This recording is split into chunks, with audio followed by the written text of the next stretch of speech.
Beetroot chapati எப்படி செய்யலான்னு பார்க்கலாம் வாங்க. பீட்ரூட் நல்லா இந்த மாதிரி துருவி எடுத்துருங்க. மிக்ஸி ஜார்ல பீட்ரூட் சேர்த்துருங்க.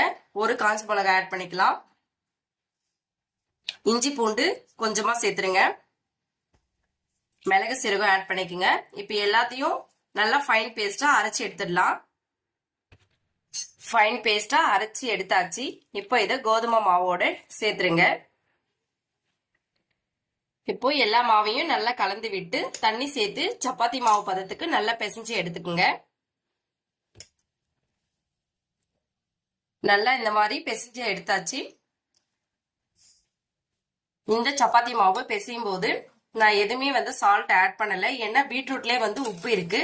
அந்த உப்பே இதுக்கு சரியா போயிடும். ஃபைனலா ஆயில் கொஞ்சம் அப்ளை பண்ணி 1 ஹவருக்கு அப்படியே வச்சிடலாம். 1 ஹவருக்கு அப்புறம் சப்பாத்தி செஞ்சீங்கன்னா ரொம்ப சாஃப்டாவும் இருக்கும், ரொம்ப டேஸ்டியாவும் இருக்கும். இப்போ 1 ஹவர் ஆயிடுச்சு. இப்போ சப்பாத்தி தேய்ச்சி எடுத்துடலாம்.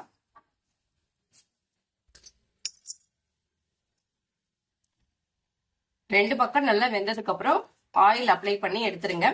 பீட்ரூட் சப்பாத்தி ரெடி ஆயிடும்.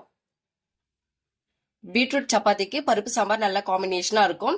ஆனியன் சட்னி ரொம்ப டேஸ்டியா இருக்கும். இதே மாதிரி நீங்களும் ட்ரை பண்ணி பாருங்க, ரொம்ப நல்லா இருக்கும். என்னோட சேனல் பிடிச்சிருந்தா சப்ஸ்கிரைப் பண்ணுங்க. தேங்க்யூ.